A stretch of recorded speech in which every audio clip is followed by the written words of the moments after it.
नमस्कार, स्वागत है आप सभी का सी न्यूज भारत में। मैं हूं आपके साथ ज्योति श्रीवास्तव। खबर राजधानी लखनऊ से है, जहां पीजीआई रोड स्थित सेनानी बिहार में अखिल भारतीय ब्राह्मण महासभा एवं संयुक्त संगठन हुए प्रमुख जय भारत के तत्वाधान में रविवार को सनातन विराट ब्राह्मण महाकुंभ 2024 का आयोजन किया गया। इस अवसर पर चित्रकूट धाम श्री कामदगिरी के पीठाधीश्वर रामानंदाचार्य जी मुख्य अतिथि के रूप में उपस्थित रहे, तो वहीं देश प्रदेश के कोने कोने से पधारे संत महात्माओं मंच की गरिमा बढ़ाई। मौके पर विशिष्ट अतिथि डिप्टी सीएम ब्रजेश पाठक सहित राज्यसभा सांसद डॉक्टर दिनेश शर्मा उपस्थित रहे। आइए देखते हैं हमारे संवाददाता उमेश विश्वकर्मा की ये खास रिपोर्ट।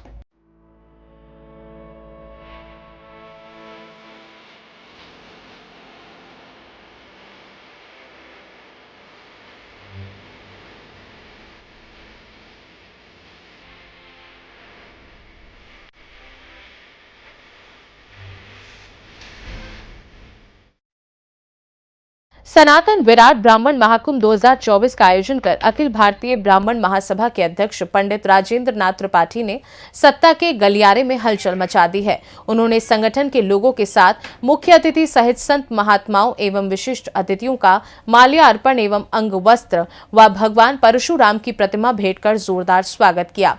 उन्होंने अपने संबोधन में कहा कि भाजपा को सत्ता में लाने के लिए ब्राह्मण समाज ने एकजुटता का परिचय देते हुए पूरी ताकत लगा दी थी। इसके बावजूद ब्राह्मण समाज के हितों की अनदेखी की जा रही है। इसी दौरान पंडित राजेंद्र त्रिपाठी का दर्द भी छलका और उत्तर प्रदेश सरकार को कटघरे में खड़ा किया। उन्होंने कहा कि चुनाव में हम चपरासी बन गए भाजपा को सत्ता में लाने के लिए, किंतु सरकार बनने के बाद मेरी सुरक्षा को हटा लिया गया। सपा शासन काल में भगवान परशुराम जयंती पर जो अवकाश घोषित किया गया था, उसे भी निरस्त कर ब्राह्मण को पीड़ा पहुंचाई गई। उन्होंने कहा कि मैं ब्राह्मण समाज का नेतृत्व कर रहा हूं, ब्राह्मण समाज के शोषण एवं उत्पीड़न के खिलाफ आवाज उठाता हूं, अपराधियों का विरोध करता हूं, जिसकी वजह से मैं अपराधियों के निशाने पर हूं। मेरी सुरक्षा हट जाने के बाद यदि मेरी हत्या कर दी गई तो उसका जिम्मेदार कौन होगा। ये बातें ब्राह्मण महाकुंभ में पंडित राजेंद्र नाथ त्रिपाठी ने डिप्टी सीएम ब्रजेश पाठक की मौजूदगी में कही।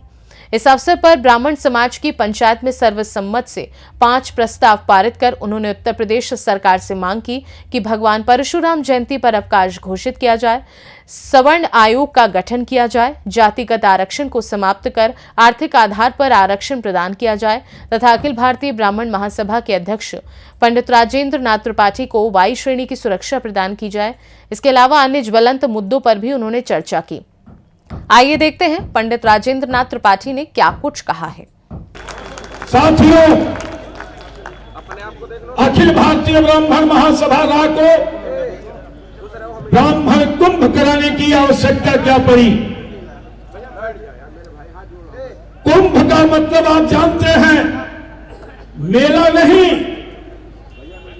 भीड़ नहीं। जिस प्रकार से कुंभ शब्द है, उसी तरह से हम इकट्ठा होकर के बूंद बूंद जल को इकट्ठा करके अभिसिंचित करने का काम करें। किसे करें, आज इसी पर विचार होना है। एक लंबे समय से इस समाज की चौकीदारी करते आ रहा हूं। एक एक कार्यकर्ता मेरा जानता है, चाहे वो शासन में बैठे लोग हो, चाहे प्रशासन में हो, चाहे खेत खलिहान में हो, चाहे नौकरी में हो, कहीं न कहीं पारा अखिल भारतीय ब्राह्मण महासभा से उनका पड़ जाता है। आज यह महापंचायत कई प्रस्ताव पारित कराएगा, क्योंकि उत्तर प्रदेश के सभी जिलों से हमारे समाज के लोग आए हुए हैं। हमारे पूज्य संतगण उपस्थित हैं, हमारे समाज के नेतागण हैं। हमने सबको आमंत्रित किया है कि खुली बहस होनी चाहिए कि क्या गुनाह है ब्राह्मणों का कि जानवर की तरह काटे जा रहे हैं और उनकी आवाज कोई उठाने वाला नहीं, उनके दल पर मरहम लगाने वाला कोई नहीं। क्या कारण है और इसका निवारण क्या है? आपकी अच्छी संख्या है, चाहे प्रदेश हो, चाहे भारत हो, अगर 2-3% की आबादी रखने वाला, हैसियत रखने वाला सूबे की कमान पकड़ सकता है, तो 17% हैसियत रखने वाला कौन है, याचक की तरफ भटक क्यों रहा है, यह एक गंभीर चिंतन का विषय है। इसके लिए दोषी हम हैं कि सरकारें हैं, कि नेतागण हैं, कि मंत्री हैं। आज हमारे समाज के माननीय ब्रजेश पाठक जी, जिन पर हमको भी गर्व है, संगठन को भी गर्व है, इसी तरह से जो इनसे अपेक्षा हम करते हैं, काश विभिन्न दलों में बैठे हुए ब्राह्मण नेता अगर इस तरह से करते, तो मैं दावे के साथ कह रहा हूं, उस महापंचायत में कोई माई का लाल ब्राह्मण का उत्पीड़न और हितों पर कुठाराघात नहीं कर सकता है। अब क्या हुआ, वहां के माफिया ने घटना कराई थी, परिणाम हुआ कि 1 हफ्ता के अंदर मेरे पर जानलेवा हमला हुआ जौनपुर में, और इस सरकार के पार्टी का जिला अध्यक्ष का भाई जो कुख्यात अपराधी था, उसे प्राणघातक हमला हमारे पर किया। चारों तरफ में टटोला। 12 दिन बाद मुकदमा कायम हुआ, जब हमारे संगठन के लोग जिला जिला में धरना प्रदर्शन शुरू कर दिए। मुझे सुरक्षा प्राप्त हुई थी, कमलेश तिवारी की हत्या के बाद धमकी आई थी, मेरी सुरक्षा वापस कर ली गई। किसने वापस किया? किसने वापस किया? जिस सरकार को 138 ब्राह्मण संगठनों के साथ एकजुट करके माननीय मुख्यमंत्री जी के कहने पर इस सरकार को स्थापित करने का काम किया था, उस सरकार ने मेरी सुरक्षा वापस ले लिया। क्या गुनाह कर रहा हूं? क्या गुनाह किया? 1 लीटर डीजल भी मैं भारतीय जनता पार्टी या उस सरकार से लेकर के, या मेरा कोई कार्यकर्ता समर्थन नहीं दिया था, उस सरकार ने मेरी सुरक्षा वापस लिया, और आज तक वापस नहीं हुई। कल मैं मार दिया जाऊंगा, इसलिए कि मैं माफिया के खिलाफ लड़ता हूं, अपराधी के खिलाफ लड़ता हूं, पार्टियों के नेताओं के खिलाफ लड़ता हूं। क्या मेरी सुरक्षा नहीं चाहिए? जिनको कुत्ता नहीं पूछ रहा है, उनको सुरक्षा है, और मैं इतना समाज का रिस्क लेकर के चलता हूं, मेरी सुरक्षा वापस ये पीड़ा नहीं है। किससे कहने जाऊंगा? हमारे समाज के जो मंत्रीगण हैं, मैं उन्हीं से निवेदन करता हूं, उन्हीं के पास जाता हूं। 2-1 अन्य समाज के भी लोग हैं जिनसे मेरा संपर्क है। क्या ताकत नहीं है हमारी? हमारे भाई हैं ब्रजेश पाठक जी, सूबे के उप मुख्यमंत्री हैं, और तमाम मंत्रीगण हैं। मैं जब देखता हूं कि सदन में किसी अन्य जात का प्रतिनिधि, विधायक, सांसद अपने समाज के लोगों की पीड़ा या घटनाओं को जब बहस करता है, तो मैं सोचता हूं कि काश मेरे भी समाज का व्यक्ति कोई अपने समाज का पक्ष मजबूती से रखता, तो ये पूरे देश और प्रदेश का ब्राह्मण प्रसन्नचित हो जाता है। लेकिन नहीं होता है। क्षमा करिएगा, मेरी बातें किसी को कड़वी लग सकती है, लेकिन ये परिवार की पंचायत है, ये महाकुंभ परिवार का है, इसलिए हम एक दूसरे को कहेंगे, सुनेंगे, बर्दाश्त भी करेंगे। अगर कहीं कोई कमी है तो उसका सुधार भी करेंगे। निश्चित रूप से हमसे कई चीजें कहा गया, इस कुंभ को लेकर के हमने कतई नहीं, मेरा भाई बुरा भी होगा तो मेरा भाई है, वही आएगा, वही हमको अपनी बात कहेंगे। कहीं कोई विपरीत दिशा का निर्णय संगठन नहीं ले सकता। आपने माननीय ब्रजेश पाठक की ही देन है, ब्राह्मणों ने भारतीय जनता पार्टी की सरकार को स्थापित करने का काम किया, और 138 संगठन, जिसमें सारे संगठन हमारे आए हुए हैं, आपके कहने पर निर्देश में राजेंद्र नाथ त्रिपाठी और सारे संगठन चपरासी बनकर के कंधा लगा करके इस सरकार को स्थापित करने का काम किए थे। ये पीड़ा है, ये दर्द है, किससे कहने जाऊंगा? मकान मैंने बनाया है, उसका निर्माण हमने किया है, तो कहने किससे जाऊंगा? जिस दिन वास्तव में कोई बात आ जाएगी, तो फिर मैं आपसे हाथ जोड़ करके अपनी पीड़ा बताते हुए जो भी आपका निर्णय हुआ यह चपरासी मानेगा। मैं अपराधी तो नहीं रहूं, हाथ जोड़ करके प्रार्थना है कि आपके मुखिया हैं आदरणीय ब्रजेश पाठक जी जितने हैं ये आए हैं, मैं आभार प्रकट करता हूं कि अपने परिवार की ये महापंचायत समझ करके इस कार्यक्रम में अपनी धर्ममयी उपस्थिति हमारे अनुरोध पर दिया है। पूरे संगठन की तरफ से, विप्र मोर्चा की तरफ से, आप सभी की तरफ से मैं माननीय ब्रजेश पाठक जी को आभार प्रकट करता हूं। और इस सरकार ने खत्म किया, पुनः वापस किया जाए, यह ब्राह्मणों के सम्मान का विषय है। आप सहमत है ना? दलित आयोग, अल्पसंख्यक आयोग, पिछड़ा आयोग, महिला आयोग, तमाम आयोग है। अब गरीब बाभन जानवर के तरह काटल जाता होकर खातिर आयोग ना रही। जब सरकार ना सुनत या निर्णय ना सुनत आया तो गरीब कमजोर ब्राह्मण है आयोग में जाके अपन बात कही। तो आज यह प्रस्ताव पारित हो रहा है और एक एक आदमी शपथ लेके जाएगा भगवान परशुराम का, अगर मेरी बातें नहीं मानी जाएंगी, चाहे कोई दल का व्यक्ति हो, मैं उसका बहिष्कार करूंगा। साफ तौर पर मैं कहता हूं। सनातन विराट ब्राह्मण महाकुंभ में डिप्टी सीएम ब्रजेश पाठक का जोरदार स्वागत किया गया।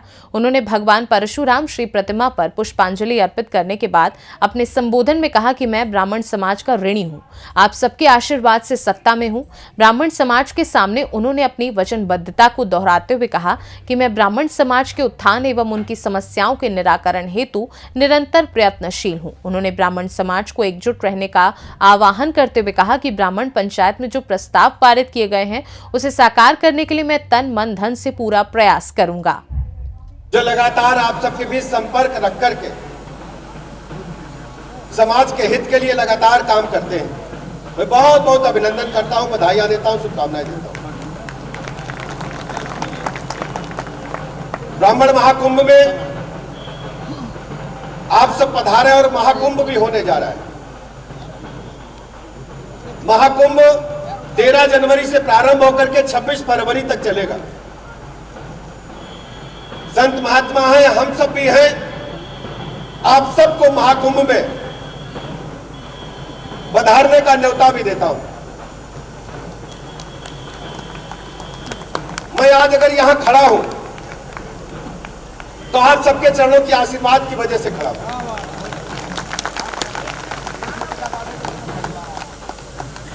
और आप सब अच्छी तरह जानते हैं, प्रदेश में कहीं कोई बात होती है,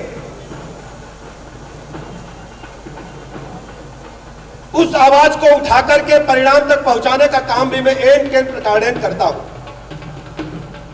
हर स्थिति में ब्राह्मण समाज का सम्मान बरकरार रहे, आगे बढ़े, यह हम सबकी जिम्मेदारी है। भैया नगाड़ा थोड़ी देर बंद कर देते दादा। ए भैया, हम आपको जिम्मेदारी के साथ कहते हैं, ब्राह्मण समाज के हितों की अनदेखी कोई भी नहीं कर पाएगा। वक्त और परिस्थितियों से, चूंकि आप सब ब्राह्मण समाज से अच्छी तरह वाकिफ हैं, उन परिस्थितियों में रह करके किसी भी प्रकार से अपने बातों को मनवाना और उन सभी को एक रूप प्रदान करना, इसके अलावा कहीं कोई दिक्कत ना हो, यह हमारी आप सबकी जिम्मेदारी है। मैं आपको इस बात का भरोसा दिलाता हूं, हर स्थिति में आपके समाज के जो भी मुद्दे हैं, जो भी विषय है, उनको पूरा करने का काम हम लोग करेंगे।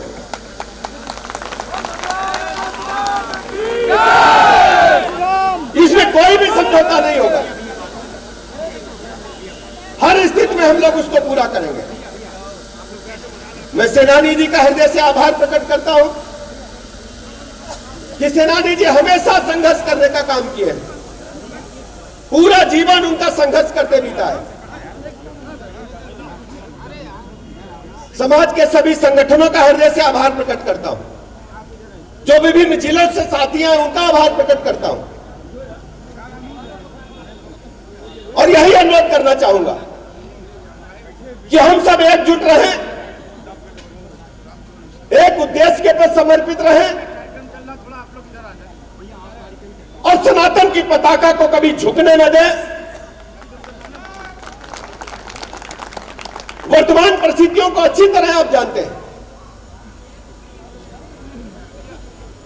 लगातार सनातन धर्म का झंडा पूरी दुनिया में लहरा रहा है और यह संभव सिर्फ आपके वोट की ताकत की वजह से संभव हो पाया। पहले भी सरकारें रही हैं, लेकिन जब से माननीय मोदी जी के नेतृत्व में भारत में सरकार बनी, आज पूरी दुनिया भारत माता का लोहा मान रही है। महाकुंभ पहले भी होते थे, लेकिन माननीय प्रधानमंत्री जी के मार्गदर्शन में महाकुंभ हर बार और सुंदर और व्यवस्थित होता जा रहा है। यह सब हमारे वोट की ताकत की वजह से संभव हुआ है।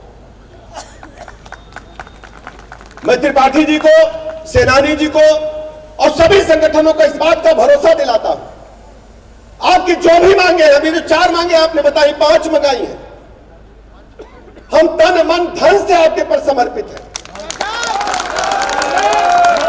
इसी क्रम में विशिष्ट अतिथि के रूप में पहुंचे पूर्व डिप्टी सीएम व राज्यसभा सांसद डॉक्टर दिनेश शर्मा ने भी मंचासीन संत महात्माओं का आशीर्वाद लेते हुए विप्र समाज को संबोधित किया। उन्होंने ब्राह्मण समाज के सभी संगठनों को एक मंच पर आने का आह्वान किया और ब्राह्मण समाज के महत्व एवं दायित्व का बोध भी कराया। तो ऐसा है कि उनके बारे में हम लोग बोलते हैं, जहां संत है वहां बसंत है, और जहां बसंत है वहां दुखों का अंत है और सुखों का प्रारंभ है।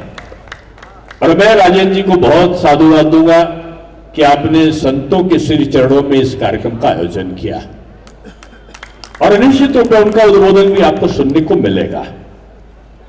समय का परिवर्तन हुआ है और समय के परिवर्तन के साथ साथ जो सामाजिक दिशा दर्शन है उसमें जो ब्रह्म समाज है वो कभी कभी आलोचना का पात्र बनता है, अनायास बगैर किसी नकारात्मक कार्य के भी वो आलोचना का पात्र बन जाता है।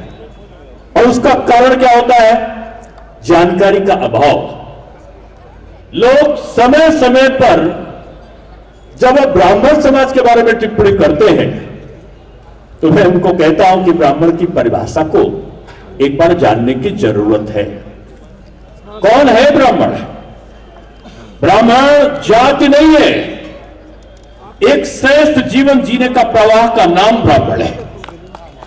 ब्राह्मण त्याग, तपस्या, बलिदान और संस्कार का प्रतीक ब्राह्मण है। कौन है ब्राह्मण? जो अपने लिए नहीं अपने सनातन धर्म के रक्षण का भाव रखता है, वो ब्राह्मण है। ब्राह्मण अपने देवी देवताओं का सम्मान चाहता है, वो ब्राह्मण है। वो सबके हित चिंतन में अलग अलग प्रकार के लोग आपने देखा, सब आपको कोई अपनी बात करता है, कोई समाज की बात करता है, कोई कहीं किसी और की बात करता है। भैया पानी बाद में करो।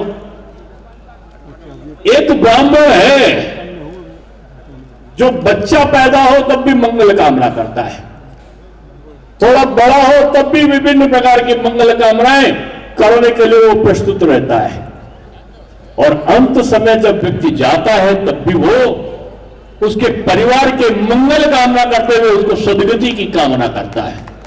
यानी जन्म से मृत्यु तक मंगल का कार्य करने वाला जो है वही ब्राह्मण है, ब्राह्मण जाति नहीं है। पहले तो क्या, जो अध्ययन अध्यापन करे, जो विद्वता का, शास्त्रों का ज्ञान रखे, और जो खुद तपस्या करके, भिक्षाटन करके विद्या का दान दे, वो ब्राह्मण होता था। हर राजा के वहां गुरु का पद आसीन होता था। ब्राह्मण मुश्किल से कुछ लोगों को चंद आपकी उंगलियों में नाम आएगा कि वो राजा हुए। क्यों? ब्राह्मण राजा बनाए, राजा बिगाड़े भी है। ब्राह्मण ने बनाया भी है और दंड भी दिया है। चंद्रगुप्त को बनाया है, चाणक्य ने शिखा पर को बांधकर निश्चित किया कि हम समाज का परिवर्तन करना जानते हैं। और लोग कहते थे कि ब्राह्मण की बड़ी हुई है ब्राह्मण व्यवस्था को बदलना। कौन सी व्यवस्था ब्राह्मण की है? मैं समझता हूं ब्राह्मण की कोई व्यवस्था नहीं है। ब्राह्मण ने दूसरों के द्वारा बनाई गई व्यवस्था को दुरुस्त किया है और उसने केवल एक ही व्यवस्था माना है, वो है सनातन की व्यवस्था। और सनातन की व्यवस्था कि जिसमें व्यक्ति बैठता है और भोजन करता है तो भोजन करते हुए कहता है कि प्राणियों में सद्भावना हो, यानी प्राणी मनुष्य नहीं जीव जंतुओं में भी सद्भावना हो। कहता है कि मानव का कल्याण हो। कौन मानव? हिंदुस्तान में रहने वाला मानव भी और पाकिस्तान में और चीन में रहने वाला जो हमारा दुश्मन है वो मानव, सबका कल्याण हो। कौन करता है? यही ब्राह्मण देवता बोलते हैं। मानव का कल्याण हो, प्राणियों में सद्भावना हो, ये सनातन का प्रतीक है। और सनातन में तो चींटी अगर पैर के पास में आ जाए तो चारा देते हैं, चींटी का भी रक्षा करते हैं। पेड़ दिखाई पड़ जाए तो कहते हैं ब्रह्मदेव बाबा मेरी रक्षा करना, और उनको भी हम प्रणाम करते हैं कि पीपल का पेड़ है। सनातन विराट ब्राह्मण महाकुंभ में कामदगिरी पीठाधीश्वर रामानंदाचार्य जी चित्रकूट धाम सहित इस्कॉन मंदिर के अध्यक्ष अपरिमेय श्यामदास महाराज जी, महामंडलेश्वर स्वामी कृष्णानंद जी महाराज, श्री शिवराज कृष्ण जी महाराज, स्वामी श्री श्री तुलसी जी महाराज, पीठाधीश्वर तुलसी पीठ श्री धाम वृंदावन सहित अन्य संत महात्माओं ने मंच की शोभा बढ़ाई। इस अवसर पर श्री चित्रकूट धाम कामदगिरी के पीठाधीश्वर रामानंदाचार्य जी ने ब्राह्मण समाज को सभी समाज के लिए मार्गदर्शक बनने का आह्वान किया। उन्होंने इस बात पर चिंता जताई कि आज हमारा समाज सनातन की पहचान को भूलता जा रहा है। उन्होंने माथे पर तिलक और सिर में शिखा के महत्व का उपस्थित जनों को बोध कराया। इसी क्रम में देखते हैं श्री कामदगिरी के पीठाधीश्वर रामानंदाचार्य ने अपने उद्बोधन में क्या कुछ कहा। हर युग में जितने भी जिस युग का जो अवतारी है उसने ब्राह्मण को अपना आचार्य बनाया, पुरोहित बनाया और गुरु बनाया। ये शाश्वत सत्य है। ऐसा कोई युग का प्रमाण बता दे या चैलेंज कर दे कि जिस युग में ब्राह्मण की उपेक्षा हुई। सतयुग ने ब्राह्मण का सम्मान किया, त्रेता ने ब्राह्मण का सम्मान किया, द्वापर ने ब्राह्मण का सम्मान किया, लेकिन दुर्भाग्य है कलयुग में ब्राह्मण की उपेक्षा हो रही है। यही आत्मवेदना सब व्यक्त कर रहे हैं। यदि उपेक्षा का शिकार ब्राह्मण होता है तो निश्चित रूप से प्राकृतिक आपदाएं आती ही आती हैं। प्रकृति के प्रकोप से कोई माई का लाल बच नहीं सकता है। जैसे कोरोना काल में बड़े बड़े डॉक्टरों ने हाथ उठा दिए और कुछ डॉक्टर तो चले ही गए, वो स्वयं अपने को नहीं बचा पाए। ऐसा कोरोना काल आया। लेकिन यदि कोरोना काल में भी अगर समाज सुरक्षित हुआ है तो ब्राह्मण के हवन के माध्यम से, यज्ञ के माध्यम से सुरक्षित हुआ है। यानी प्रकृति पर भी दबाव यदि बना सकता है तो वो ब्राह्मण का मंत्र बना सकता है। परमात्मा को बस में कर सकता है तो ब्राह्मण का मंत्र कर सकता है, और 33 कोटि देवताओं को धरती पर उतार सकता है यज्ञ के माध्यम से, तो वो ब्राह्मण का मंत्र उतार सकता है और किसी में ताकत नहीं। अब बात ये आती है कि बहुत चर्चा का विषय बना हुआ है कि जात पात की करो विदाई। मैं इन विचारों से संतुष्ट नहीं, बहुत साफ बोल रहा हूं। अच्छा एक बात बताइए, मिट्टी में भी जाती है कि नहीं? लखनऊ क्षेत्र की मिट्टी की अलग जाति है, थोड़ा पूर्वांचल में चले जाइए आप, वहाँ की जाति अलग मिल जाएगी। इधर बुंदेलखंड में चले जाइए, वहाँ की जाति अलग मिल जाएगी। बघेलखंड में चले जाइए, वहाँ मिट्टी की जाति अलग है। हिमाचल प्रदेश में चले जाइए, वहाँ मिट्टी की जाति अलग है। बोलो, मिट्टी में भी विभिन्न जातियां हैं कि नहीं? पक्षियों में भी जातियां हैं कि नहीं? पक्षियों की, देखो मैं मूल बात कह रहा हूं, ये प्रवचन का मंच नहीं है, ये प्रेरणा देने का मंच है, ये संदेश उपदेश आदेश देने वाला मंच है। इसलिए मैं अल्प समय में अपनी बात कह रहा हूं। पक्षियों में भी जाति है, क्या पक्षियों की जाति को कोई समाप्त कर सकता है? मिट्टी की जाति को कोई समाप्त कर सकता है? पशुओं में भी जाति है, क्या पशुओं की जातियों को कोई नष्ट कर सकता है, समाप्त कर सकता है?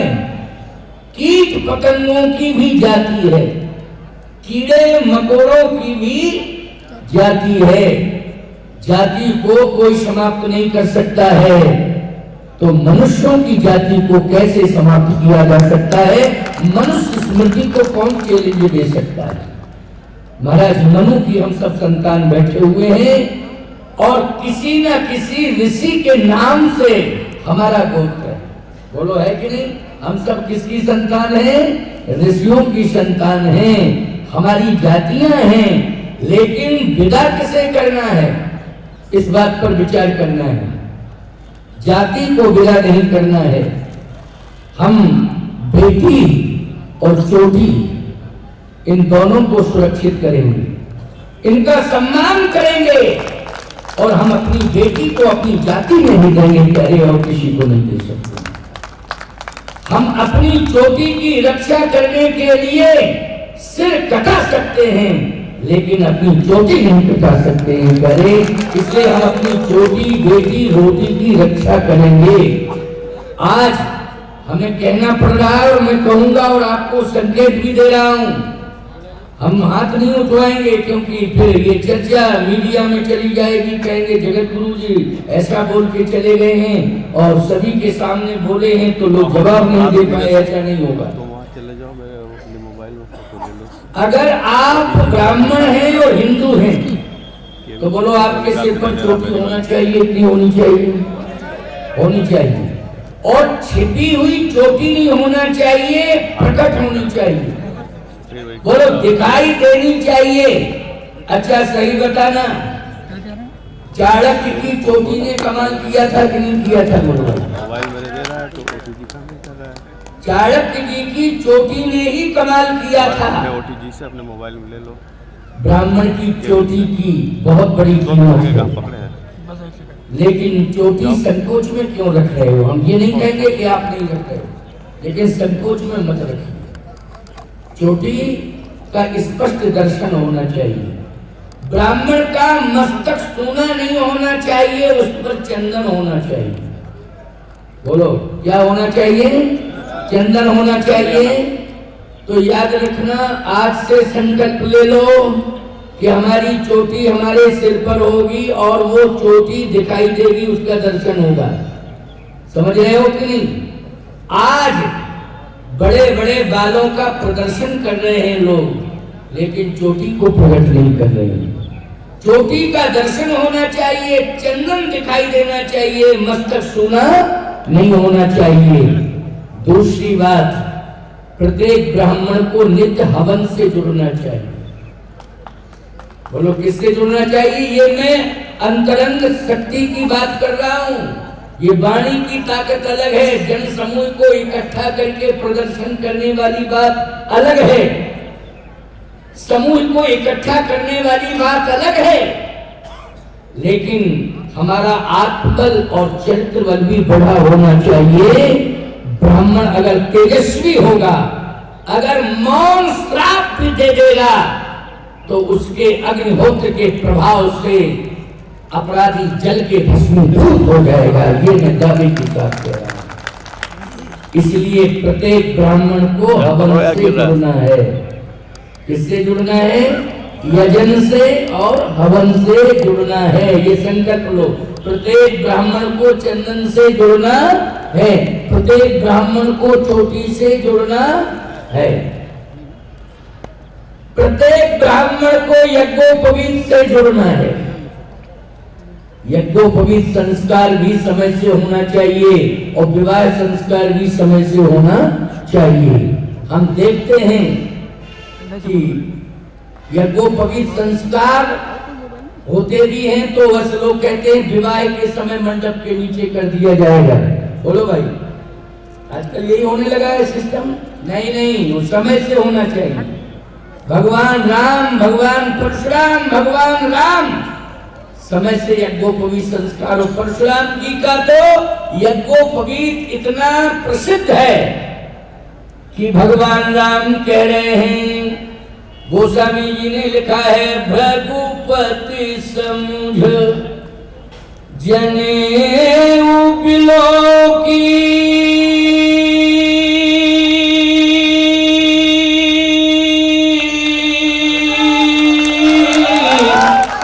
और जो कछु कहे सहूर्ष होगी। भृगुपति समुझ जनेऊ बिलो की। परशुराम जी के यज्ञोपवीत का दर्शन हुआ और भगवान श्री राम का मस्तक चरणों में झुक गया। भगवान श्री राम ने अपना माथा रख दिया चरणों में, कहा महाराज ये यज्ञोपवीत का दर्शन मैं कर रहा हूं, आप कुछ भी बोलते जाना, मैं उसे सिरोधार्य करूंगा। क्यों? ये आपके यज्ञोपवीत की ताकत है, आपके यज्ञोपवीत की महिमा को मैं जानता हूं। बोलो भाई कितनी बड़ी महिमा है यज्ञोपवीत की। लेकिन आज यज्ञोपवीत की महिमा को ब्राह्मण नहीं समझेगा तो हम अन्य जाति वालों से कैसे कह सकते हैं, उनको कैसे चेले दे सकते हैं। इसलिए यज्ञोपवीत संस्कार भी समय से होना चाहिए, चोटी भी दिखाई देनी चाहिए, मस्तक सूना नहीं होना चाहिए। और हम सबको वेद भाषा के प्रति ध्यान देना चाहिए। हम भाषा विरोधी नहीं, ये आपकी मेधा है कि जितने प्रकार की भाषाएं हो आप सब सीखें, हर भाषा पर आपका अधिकार हो। जितने प्रकार की भाषाएं हो उन सभी भाषाओं पर आपका अधिकार हो, लेकिन ब्राह्मण का समर्पण देव भाषा में होना चाहिए। ये उसको संकल्प लेना चाहिए कि समर्पण हमारा देव भाषा में ही रहेगा। बोलो भाई ये सारी बातें हमारी अच्छी लग रही है कि नहीं, समझ में आ रही है बात की नहीं आ रही है? इसलिए प्रयास करना है, वैसे हर भाषा पर आपका अधिकार हो, लेकिन देव भाषा के प्रति आपका समर्पण हो। उस भाषा को अवश्य सीखना है। अपने बच्चों को सुंदर संस्कार दो कि वो चोटी, जनेऊ और देववाणी इससे जुड़े। भले ही आप घर द्वार न दे पाओ अपनी संतान को ब्राह्मणों, मैं हृदय की बात कह रहा हूँ, भले ही आप घर द्वार न दे पाओ अपनी संतान को, रोजगार व्यापार न दे पाओ, लेकिन देव भाषा के संस्कार अवश्य दो कि देव भाषा से हमारी संतान जुड़े, हम चोटी यज्ञोपवीत से जुड़े, हमारे मस्तक पर चंदन होना चाहिए, हम किसी भी प्रकार का संकोच न रखें। ब्राह्मण को कवच बताया है, भगवान ने ब्राह्मण को क्या कहा है कि ब्राह्मण कवच है। कवच का काम क्या होता है? रक्षा करने का। बोलो होता है कि नहीं होता है? एक बात आपको और बतावे, ब्राह्मण में कितनी ताकत है, थोड़ा सा हम स्पष्टीकरण देंगे बस 5 मिनट के लिए, ज्यादा नहीं, क्योंकि समय तो बहुत हो गया है, 4:18 हो गए हैं और लगभग 4:30 बजे तक। ठीक है ना त्रिपाठी जी? हाँ, कवच आपको मालूम होना चाहिए कि प्रभु श्री राम अखिल ब्रह्मांड नायक, समझिए, बोलो है कि नहीं? लेकिन परशुराम जी महाराज का वो इंतजार कर रहे हैं, क्यों कि परशुराम जी की शक्ति मुझे मिले तब मैं राक्षसों का वध करूं। किसका इंतजार कर रहे हैं? परशुराम जी का। लोग कहते हैं कि परशुराम जी विवाद करने आए थे, नहीं, राम से संवाद करने आए थे। भाषा गलत नहीं बोलना चाहिए। परशुराम जी जनकपुर आए थे तो विवाद करने नहीं आए थे, श्री राम से संवाद करने आए थे और श्री राम जी को अपनी संपूर्ण ताकत देने के लिए आए थे और श्री जानकी जी को और श्री राम जी को आशीर्वाद देने के लिए आए थे। इसलिए गलत परिभाषा नहीं करनी चाहिए, गलत अर्थ नहीं करना चाहिए। लोग परशुराम जी का, राम जी का, लक्ष्मण जी का संवाद विवाद से जोड़ते हैं। वो जोड़ते हैं कि नहीं? नहीं नहीं नहीं। आप सुनते रहिए, मैं एक एक बात का स्पष्टीकरण दे रहा हूँ।